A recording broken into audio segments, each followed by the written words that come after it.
Well, hello and welcome. This is program number 5 in the current series of From Saba to Barbados, the maritime legacy of Captain Eric Hassell. I'm Sherwood McCaskey. As always, thanks for your time. In last week's program, we discussed the events surrounding the sinking of the Zipper and the early stages of the business's development. Now, entrepreneurship has always been recognized as a means of empowering our people and boosting economic growth. What you are about to see and hear are the fine examples of an individual who recognized the growing need of a people and simply put things in place to meet those needs and satisfy the customers. Granddaughters Erica Luke and Tessa Chatterton Shaw recalls memories of his work ethics. Eric Hassell's leadership at the helm of the company was characterized by a very strong work ethic. He started his days at 5 o'clock in the morning. He felt he needed to be here early, just in the event that a vessel arrived ahead of time. I remember walking across the bridge, what would now be the Independence Bridge, because he would park on Cavens Lane. Of course, the landscape was very different then, but he always had a very brisk walk. And there are certain indigent people whom he would very discreetly give money to as he walked by. He always carried cash and he never wanted any recognition. He was never a man who wanted, he would be rolling in his grave now if he knew that we were actually honoring him in this way. Because he was never anyone who sought public attention or publicity. Whatever he did was very discreetly and quietly done. A picture of humanity.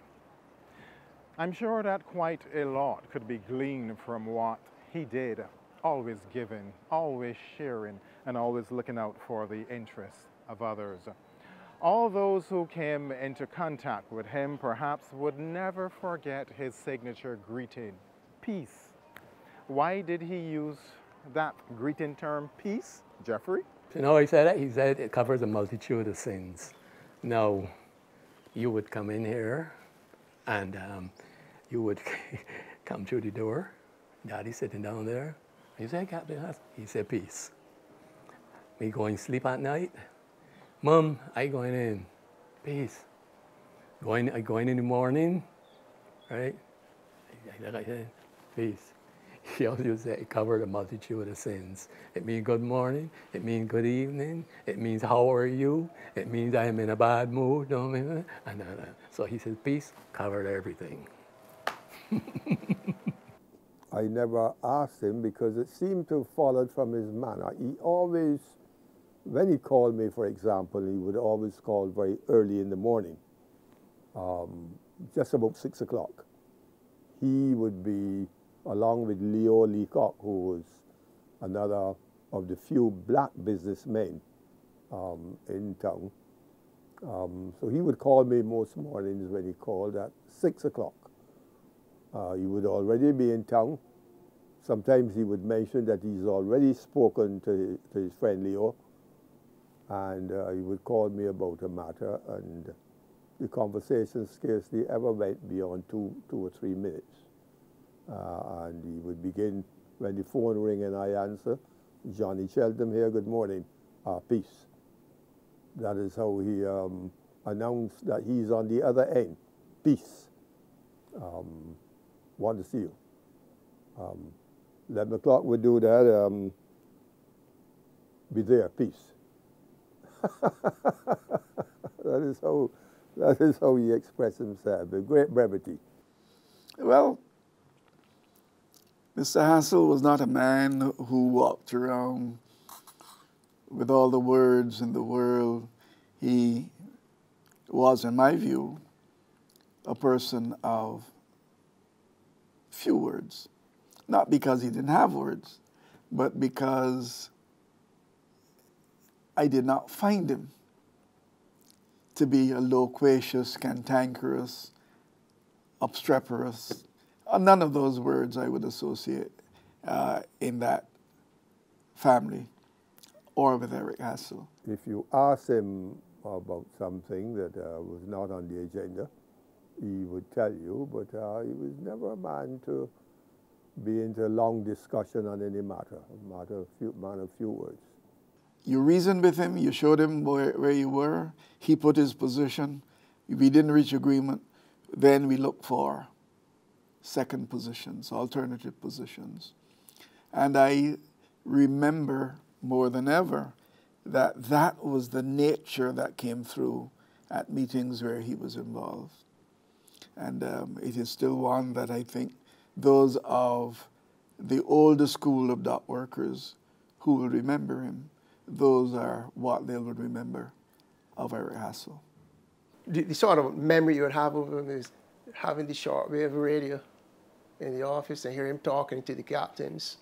So I might go in there early one morning and he'd be there talking with them, you know, and I can still, you know, see him doing that. In the face of perceived difficulties or facing difficulties, Peace was always unflappable. He was always quietly optimistic that we would have a successful outcome, but he was never flustered. You never saw any sign of emotion. Fella is angry or he's flustered. Nothing so. He was always quiet and unflappable. And that remained the position to the end. His passions really were the family. He was a man deeply devoted to his wife and to his children. The family obviously came first, the business. He was committed to his church, the Cathedral Church of St. Michael and All Angels, the lodge. Good ethics make good business sense, and a business stands to profit from a reputation for acting with honesty and integrity. Captain Peace was well known for the values which he insisted on at all times. So he insisted on safety and productivity from his staff and family members. His zero tolerance for slackness, even among family, set a good example for the rest of the employees. He's a very shrewd businessman, although he had no business training. And when he actually got into a full office, I actually worked with him for about a year. He was very, very shrewd. You see those bits of paper I have there? I used to enter the ledger, and when I got to work on mornings, he would say, I have lots of little love notes for you there. Each one, you decide what you did wrong. And I would have to sit there. He would never tell me, well, this is what is wrong or what. I have to correct it all. When you come to work for him, you come to work. And if you do a good job, you are going to be more than well rewarded. I remember, that's a little aside, just to give you an idea. The first 2 or 3 months when I was working with him, one night I went out. I got me about 3 or 4 o'clock in the morning. I called my mum, you know, I'm really under the weather and whatnot. Should I go to work? Mommy said, come and lie down, come and lie down. I would phone Dad. I said, no, I'm going to go. So, which I did. Around 1 or 2 o'clock, you know, the sun started beating down in the office. So he would send me, let us say, go to F.W. Woolworth and ask Mr. Brown, and he would give you a check. Well, I would go to F.W. Woolworth, but when I got there, because of the lack of sleep and other things, I didn't know what to do. So I would phone him. I said, what would you want me to do? So he would tell me. So it happened twice. When I got back in the evening, he says, come here. I want to tell you something. if you intend to come to work again like that, don't worry to come back. Straight so. No other words, nothing. I said from then, you know, this guy, he isn't cooling out. You know, it is, you gotta, when you go to them, don't worry about them because you with them, you want to travel allowance and in the car. No. Just do the work and everything will fall into place. I mean, him never had anything. Well, he was straightforward, you know. He thought with peace, you could do this here for me? Yeah. Okay. How much? Okay. Okay, good. You start. And that was it. So he's a very straightforward man. Okay, that's what I really liked about him. Knew where he stood with him. If he liked something you did, you would tell him. If you didn't like it, you would hear. You get an earful at 7 o'clock in the morning. Because many times I would come in my office and he would be calling me after being in his office for about 2 hours or more. You remember to do that thing for me? Yeah, peace. Yeah. And now I have to hustle. Because I said, he's a very straightforward man. You do your work, he's happy. If you don't do your work, he's very unhappy.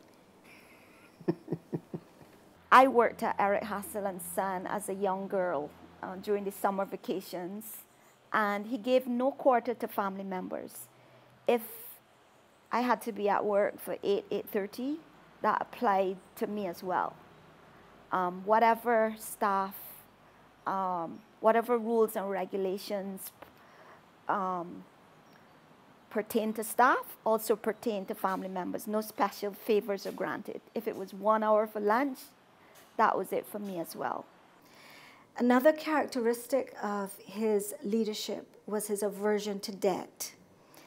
He made every effort to shun credit from commercial entities. And he always said he never owed anybody. He paid his bills promptly. That was one thing with him, yeah.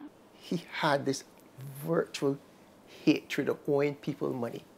He did not like to owe.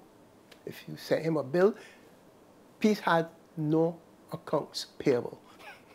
He owed nobody any money. Once he got the bill and he was satisfied with the job, he paid, which is good. Now, I have followed on with that one in that respect, notwithstanding the fact that accounts payable can be used as a form of financing. But I learned from him that it's better to set yourself a time where you're going to pay your debt, pay, so that you don't have any worries about people calling you. Because one thing, like him, I don't like anybody calling me and ask me to owe him, that I owe them money. Okay, so that's what I learned from him. As he felt that this would reduce their power over his enterprise. Moreover, it was his philosophy that bills were paid as soon as they were received. And this model continues to form a blueprint for the company today. Taking the business to another level, because the maritime industry was also changing with containerized cargo. Of course, the schooner business would have shifted as the Bridgetown port was developed and became more mechanized with larger ships. So he, as I reflect on the growth and evolution of the business, he tried to stay ahead of that, of those changes, bringing in, as I said, Jeffrey and Frank. Now Erica is the managing director of a very modern era. And so he was constantly preparing. He was constantly preparing, constantly grooming. Of course, during that time, I would say, well, he died in 1994. In fact, he died at a meeting at the lodge. He disturbed the quiet of the meeting when they heard boom. His head fell on the table, and he was no more. So he died at a lodge meeting. And an interesting thing is that when obviously had to remove his tie and so on. At first, when he collapsed, they thought that they would try to make him as comfortable as possible. They were fanning him and so on, as I was explained to me. But he was, in short order, he died. But yeah, I was very close to him, and I grieved for him for two years after he died. I got sick. I had an attachment. You know, I would call him every day. Every evening I would call him. And I miss that. I mean, every evening I called him when he was getting older, you know. So. The affection of a daughter for her father, strong family ties. Now, speaking about family ties, it was as if he knew exactly what was about to happen. I also want to add that by inviting his son Jeffrey to manage the business alongside him, he had prepared the company for the future, for a sustainable family business model. It had to continue. I was there for 23 or 24, how many years? But I am married to a Canadian, right? And we were living here we got married in Canada, but 17 years. And I knew at some time my wife would want me to go to Canada. I knew that on my mind, you know. And when Daddy died, I said, this is the time I should try it, knowing in the back of my mind that somebody will have to step up to the plate to run the business, right? So I had a little talk with my brother Frank then, right? Frank was working at Beer.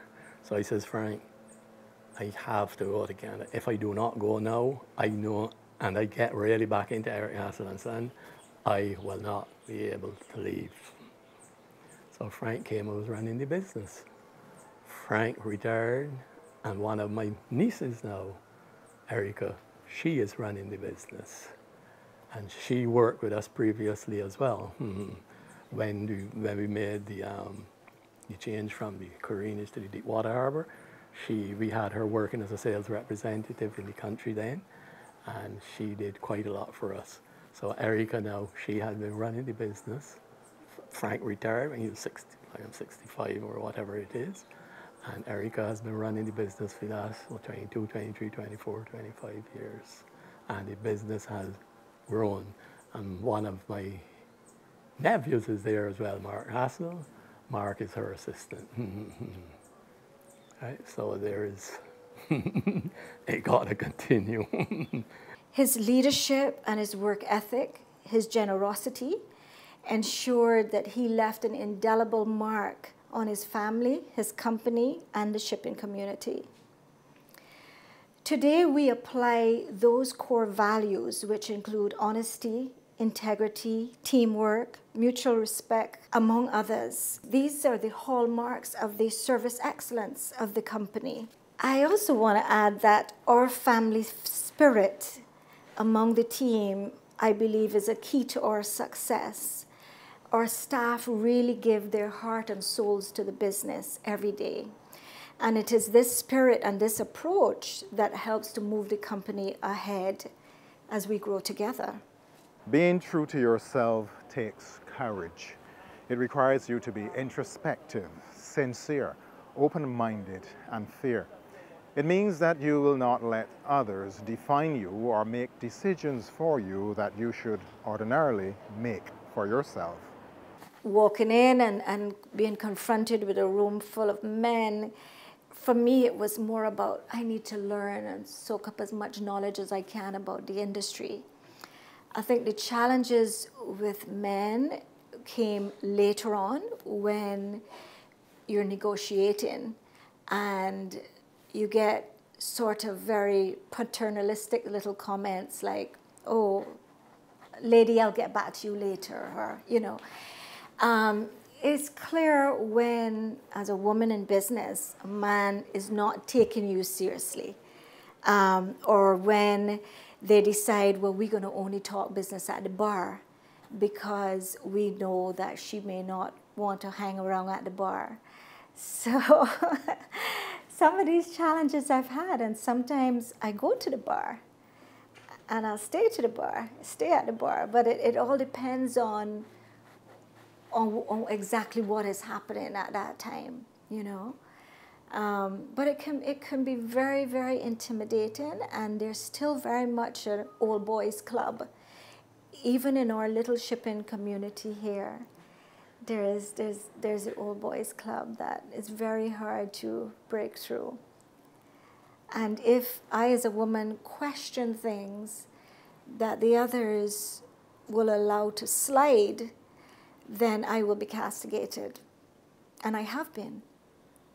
As a woman in this industry, I don't feel compelled to be a strong man or to behave, let me say, like a strong female among strong men.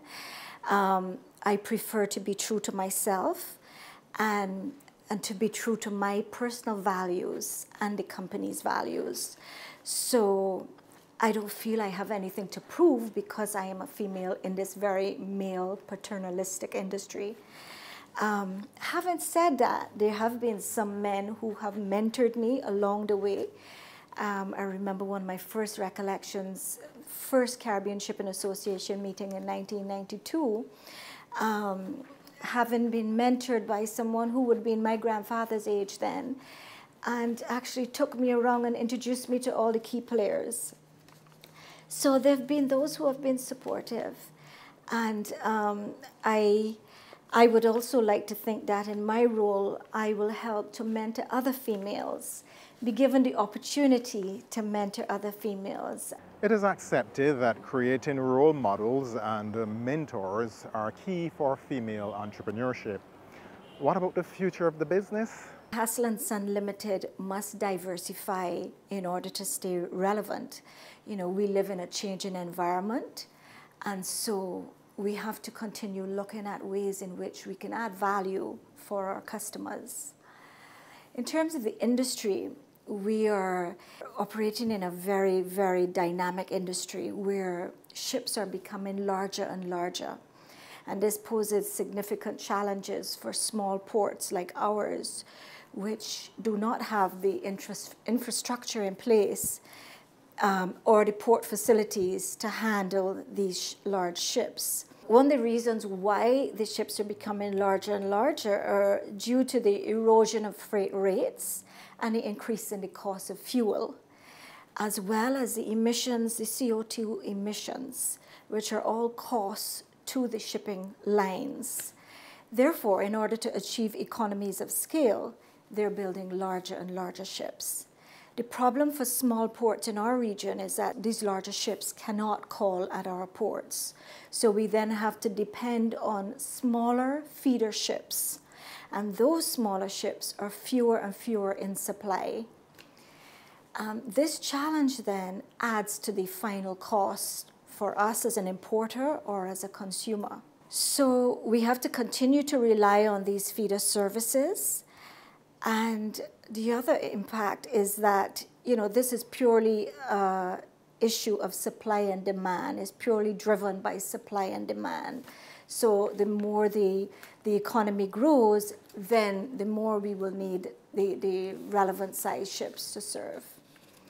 It is an industry on which our economy is based. We could never underscore the importance of these businesses to the development and growth of our economy. Because many black businesses have come up, they have graced the landscape of Barbados, but after the death of the founder, they have failed. Eddie Wilson, for example, 5 in 10 Rollock.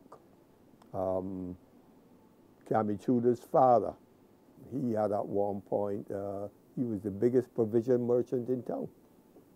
He had 99 properties with shops attached across the island. But with his passing, the business disappeared. Same thing happened to Eddie Wilson and several other black businesses. The Hassell business did not fail mainly due to succession planning and the fact that the family members were all a part of the enterprise. For example, when Eric Hassell started his business in 1969, it was called Eric Hassell and Son. And that son was Jeffrey Hassell, who worked with him from the 1960s up until about 1994, when Captain Hassell died. And after Jeffrey demitted office, and after Captain Hassell died, another son, Frank, took over the business. So we see, therefore, that transition where the family with the sons, or some of the sons, take command of the enterprise and carry it through. And of course, in 2007, Erica, his granddaughter, she's now Erica Luke, his granddaughter, took command of the business. So that family solidity is important in explaining why the business has gone from strength to strength, why it has expanded and now a very important player in the shipping business of Barbados. In every episode to date, there were lessons for all of us. It is certainly not an exhibition of any one particular business, but the enduring stories and fine examples of our very own people. These are examples of which aspiring businessmen and women may gather inspiration as they seek to play their part in the economic activities of a new Barbados. This has been From Saba to Barbados, the maritime legacy of Captain Eric Hassell. I'm Sherwood McCaskey. Thanks for your time.